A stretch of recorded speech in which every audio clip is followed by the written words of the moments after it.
Evening বন্ধুরা, এখন চললাম সান্ধ্যবাজারের উদ্দেশ্যে। সারাদিনে তো গরমের জন্য তো যেতে পারছি না, তো চলছে। এবার দেখি যদি তোমাদের সাথে কিছুটা শেয়ার করতে পারি। আমার ছাদটা একটু দেখাই। এই তো যাচ্ছি ছাদের দিকে, এটা আমাদের করিডোর, লিফট ক্রস করে চলছি ছাদের দিকে।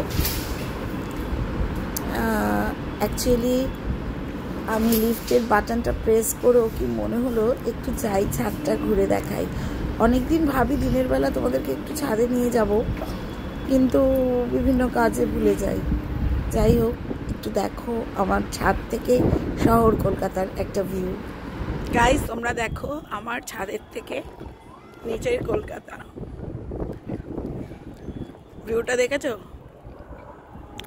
দেখো দূরে মেট্রো স্টেশন দেখাচ্ছে।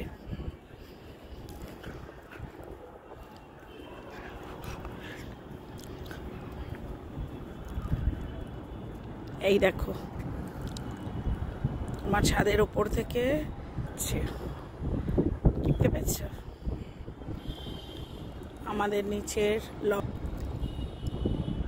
Swimming pool.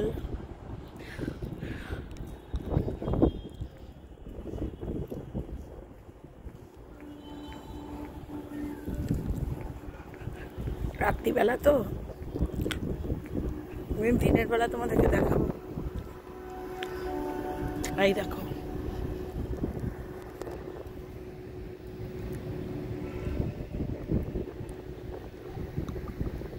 কত ছোট ছোট লাগছে, দেখতে পাচ্ছ?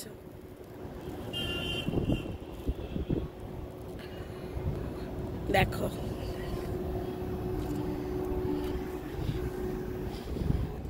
এবার রাস্তা দিয়ে চলতে শুরু করলাম স্টেশনের উদ্দেশ্যে। অ্যাকচুয়ালি আমি যাব যাদবপুর সান্ধ্যবাজারে। এটা আমার বাড়ি থেকে বেরিয়ে স্টেশনের দিকে যাওয়ার রাস্তা। রাত হয়ে গেছে, রাত এই এখন বাজে 8:30। এই সময়টা গেলেই সুবিধা হয়, কারণ ট্রেনে করে আবার ফেরাটা উল্টো দিকে এদিকে আসাটা খুব ভিড় হয়। একটু রাত হলে তাহলে ভিড়টা কম হয়। এখন ট্রেনে উঠেও পড়েছি, ট্রেন চলছে। আমি দৌড়ে এসে ট্রেনটা পেয়ে গেছি, লাকিলি। তার জন্য ট্রেনের জন্য ওয়েট করতে হয়নি।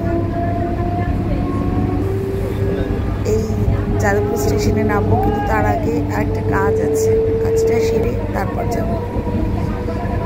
একদম ফার্স্ট কম্পার্টমেন্টে উঠেছি, এবার নেমে গেছি। নেমে গিয়ে স্টেশন থেকে যাচ্ছি সেই কাজের দিকে।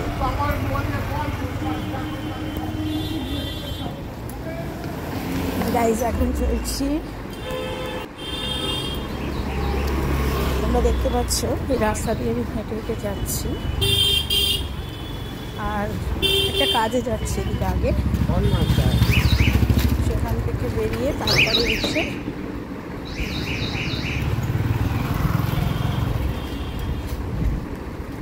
আমি বাজার করবো। একটু রাত হবে বাজারে যেতে, যদিও এটা সান্ধ্যবাজার, অসুবিধে নেই, বাজার করতে প্রবলেম হবে না। ঠিক আছে, দেখাবো এরপরে কী করছি। এই এসে গেছি দা হাওড়া ব্রিজ রেস্টুরেন্টে। এখানে সামনে একটা ঠান্ডা ঠান্ডা আমপানা শরবত খাচ্ছি। একটা কাজের জন্য এসেছিলাম, বললাম তোমাদেরকে। দেখো আমি যে পোর্শনটায় বসে আছি, এটা টোটালটা অনেকটা বড়। এখানে এসি রেস্টুরেন্ট, ওপেন এয়ার। এইবার চলে এলাম আবার উল্টো দিকে ব্যাক করে স্টেশনের কাছে যে সান্ধ্যবাজার, সেখানে। এত রাতেও যে বাজারে এত ভিড়, আমি আজকে পুরো অবাক হয়ে গেলাম। মাংসের দোকানে রীতিমতো লাইন দিয়ে আমি অত রাতে, রাত 10:05 তখন, আর 10টার সময় আমি লাইন দিয়ে মাংসের দোকানে মাংস কিনতে এসেছি। ভাবা যায়?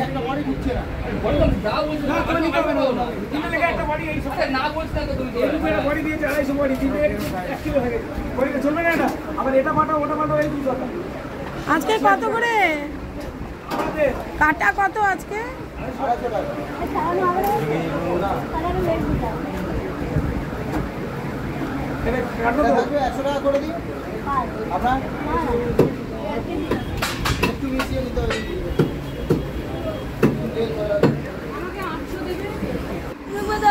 মাংসের দোকানে এতটা ভিড় হয়ে যাওয়ায় 10:10 ট্রেনটাও বেরিয়ে চলে গেল। প্ল্যাটফর্মে তখন আমি বসে রয়েছি, 10:40 আগে কোনো ট্রেন নেই। স্বাভাবিক একটু খারাপ লাগছিল, কিন্তু আজকে একটু ওয়েদারটা অন্য দিনের তুলনায় একটু ভালো বলে হাওয়া টাওয়া ছিল, তাই বসেছিলাম।